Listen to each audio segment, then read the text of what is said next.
On today's show, I'm bringing back a returning guest, and I tell you what, I told you about this great gold company months ago. This is their fifth time coming back on the show. At the time I told you about the stock, it was trading around 8 to 9 cents. Now, as of today, it's trading over 14 cents, heading north. We're talking about Winston Gold Corp. You can find them on the OTCQB under the ticker symbol WGMCF. And if you're up there in Canada, you can find them on the CSE under the ticker symbol WGC. With us today is the CEO. He's going to bring us up to speed and all the great things they're doing up there in Montana. Is with us today, Murray Nye. Murray, welcome back to the show.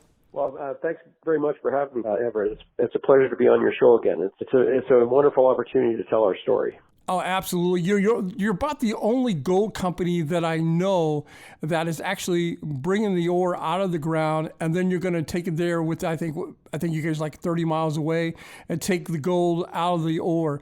If you would, tell us what's going on underground development and how many tons are you guys bringing up out of there a day? We've driven the Carrabba Tunnel about a distance of about 1,300 feet, which gave us access to, basically three areas underground, high-grade intercepts that we had with our drill. One was, we named it the parallel vein. One is known as the Custer vein, which is the big historic producer in the district, and the other vein was the Block 93 vein. To start with, the closest area that we could do development, and we need some more data on Block 93. When we intercepted the veins, the parallel, for example, was 10 feet wide, running 0.15 across the face. Now, we have our own assay lab on site, so we're able to sample the faces to get an idea of what the grade is going to be. It's not 100% accurate, but it does give you a very, very good idea of what you're mining.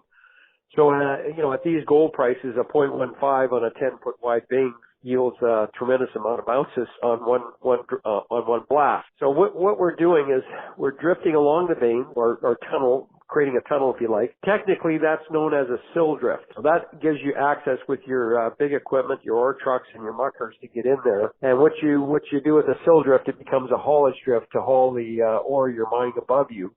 You drop the ore, you create what's called shrink stopes above that sill drift, and then what you do is you drop your muck into that sill drift, and then you haul it out. So we're in the stope planning phase right now, but what we've done is we've developed about, it was in our press release yesterday, we've got about 255 feet of development done on the sill drifts, 110 feet roughly going on Custer West. I think the balance of the distance is on parallel east and west. Parallel east has been driven roughly 100 feet. The grade has been very good. Now, keeping in mind, this is what's known as development ore. This is not production ore. I shouldn't even use the word ore because we don't have a feasibility study. I'm really not allowed to say that, but we'll call it mineralized material. So the material that we've created took to a muck pad on the mine site. We have to haul it out with the ore trucks, and then we dump it on the muck pad, and then we sample it once again to get an idea of what we have on the muck pad. And in the press release yesterday, we announced 4,200 tons had come out of the mine, and it had an average grade of 0.22 ounces per ton in those muck piles, and that was the average. And then is that a good average, or is that a good average? Oh, that's an excellent average. And once again, that's development ore. When you get into production ore, your grade is going to go up tremendously. But on your development ore, if you can get that kind of grade, it'll pay for most of your development. We're very, very pleased. We'll probably even make a little bit of money on that. It's turning out very nicely so far. We don't know all the data yet, but as we continue to drift, it'll give us very good information on those veins as we drift, so we'll know where the hot spots are and where the grade pinches out. And when the vein blows out, like for one part of the Custer was 17 feet wide, we had no drill information showing us it was 17 feet wide in any area. So that was a nice surprise.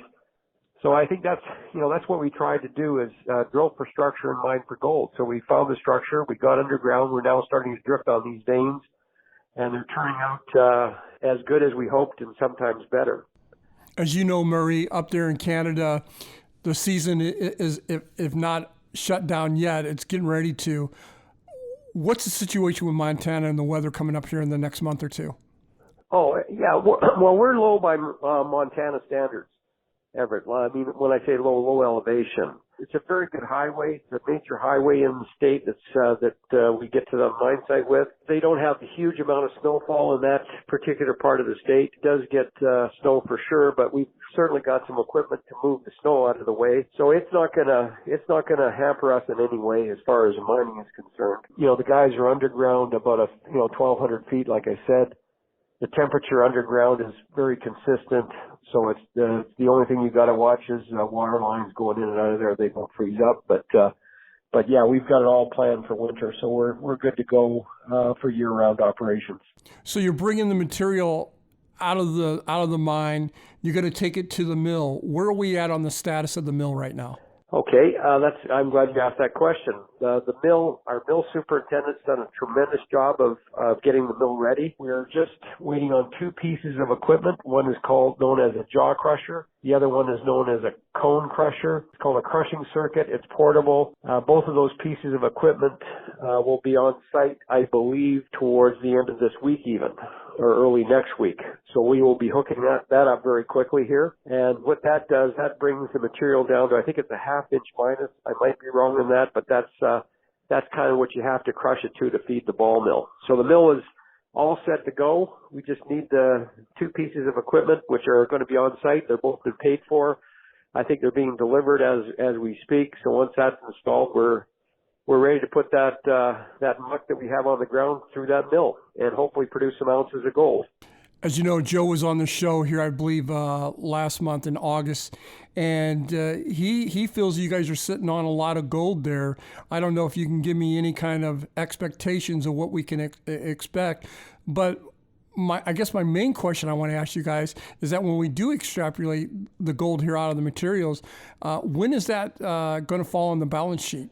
It depends how quickly we get the development done, Everett, but we are making very good progress. We've got an excellent crew on site. Tim Hunter and Dave Whiteley have done a tremendous job. They're the guys that run the mine for us, and they've got the very, very best people on working for us. And I'm very impressed with the quality and caliber of people we have working for us, from the assay lab to the mill to the miners. Tremendous. So these guys are focused on production. They're very skilled at what they do, and I think we can keep the material coming out of that mine at a very good rate. On development ores, like I said, at 0.22 with a nice silver credit from the Custer. We don't know how far we could drift on that yet, but that'll be determined over the next couple of months. So I think probably the first quarter of next year will be ticking along pretty nice, I think. And what's next?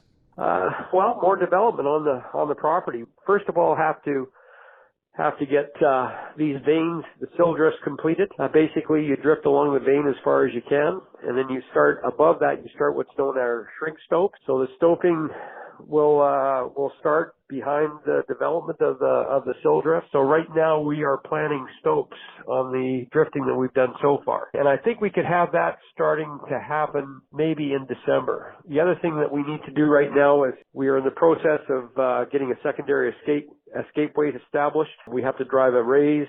We're planning that. It's right in the location where the underground drill is. So as soon as the drill's finished, we'll be driving the raise up for the secondary escapeway very, very quickly here. My guest today has been Murray Nye. He is the CEO of Winston Gold Corp. You can find him on the OTCQB. Look him up. Ticker symbol WGMCF.